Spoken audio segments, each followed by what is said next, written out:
I am so incensed, I am beyond anger. Cried so many tears, and more many friends and fellow campaigners who are no longer here. Spoke until I had no words left, stood until I could not stand up, walked steps in great pain on marches, endured some horrendous criticism for what I do, and hate crime only recently.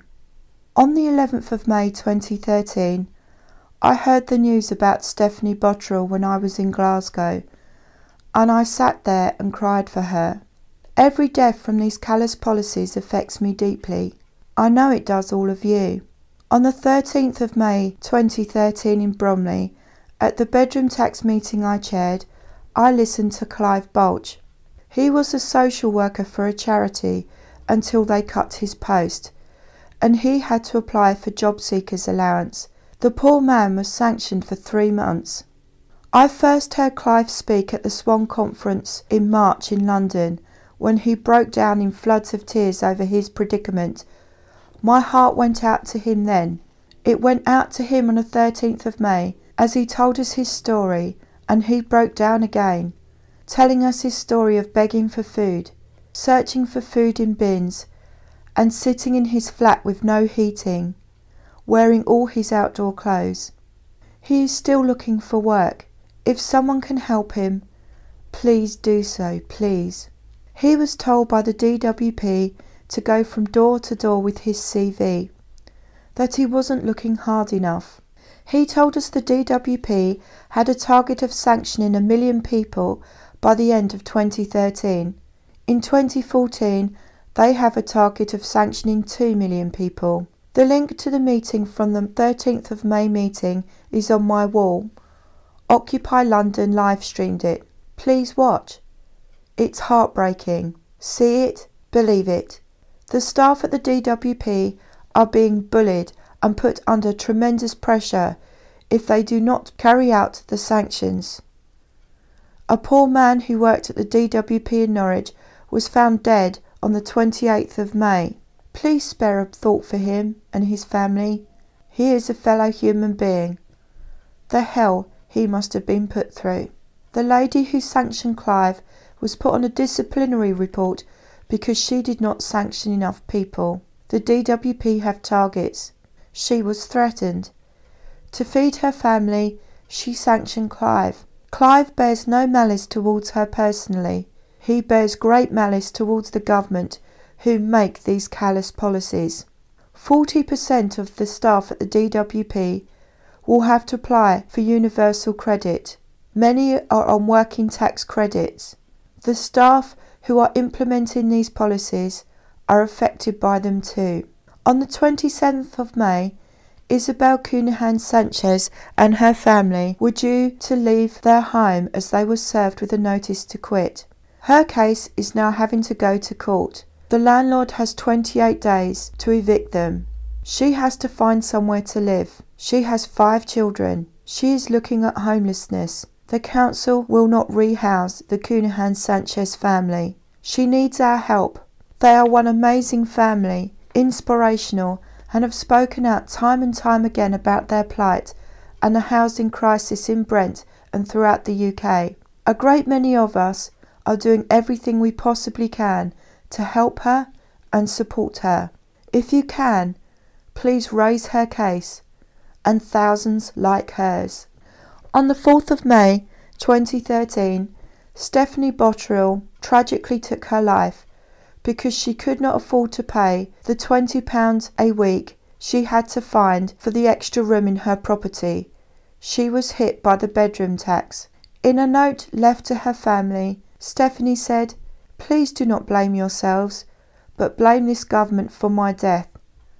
She left the house, went to see her friends for the last time, hugged them, and then walked out onto the motorway near her home, and she was hit by an oncoming lorry in Bristol.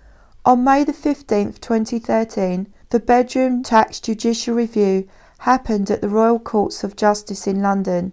There was a vigil outside the Courts of Justice that day. I was there. I had to be there to pay tribute to Stephanie and to pay tribute to every person affected by these horrendous, austerity measures. On the 18th of May 2013, there was the London-wide march on the NHS. I was there. I love the NHS. I will fight to keep it. Thousands upon thousands are fighting back on the NHS. That is what the NHS means to them. Everything.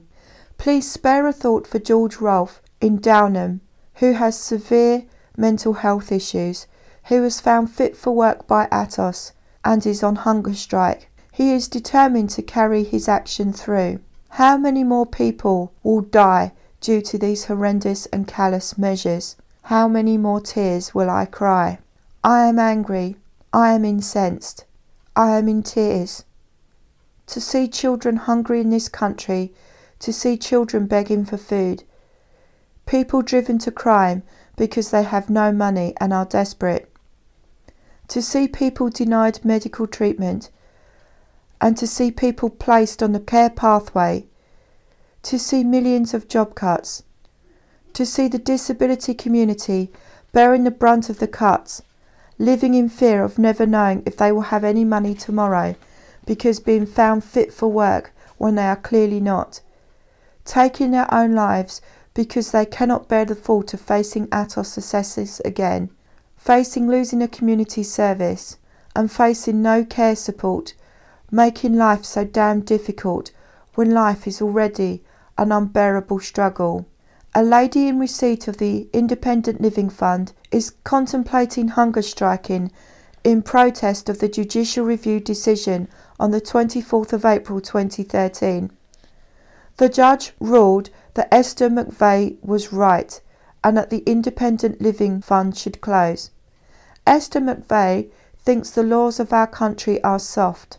Mary Lava has severe rheumatoid arthritis and can't use her hands. She faces a future of residential care or being imprisoned in her home with the closure of the Independent Living Fund. 19,000 severely disabled people face a future of residential care and no support at home. Our human rights are being taken from us. Implementation of secret courts. The loss of public consultations. To the people who believe that all this, what I have said and written, is the right thing to do, shame, because you will be affected by all of this too. We all use the NHS. Every single person in this country. We may need the welfare support at some point in our lives, only it won't be there for us. I do not know how much more I can take. I know my health is deteriorating fast. I know that my mobility is not happening for me, and I won't be able to go out and do a lot of the campaigning I currently do. And I am in a lot of pain most of the time now. I am beyond shattered. I had to say this and put it down on paper. I will be attacked for saying all of this. I do not care. I am not scaremongering. This is the truth. Every word I have spoken that you are listening to is the cold, hard truth. Please share this video. Get the truth of this out to the world. This is what is happening to the people of the UK, the 7th richest country on the planet. People in the UK are going cold. People in the UK are going hungry. And people in the UK are dying due to these callous, inhumane governmental cuts. Somehow I must keep going, even with my struggles, and I am tired. I can't sleep, I can't eat, and I am living in fear. Please take care of you. My thoughts are with each and every one of you, wherever you are today. Thank you for listening.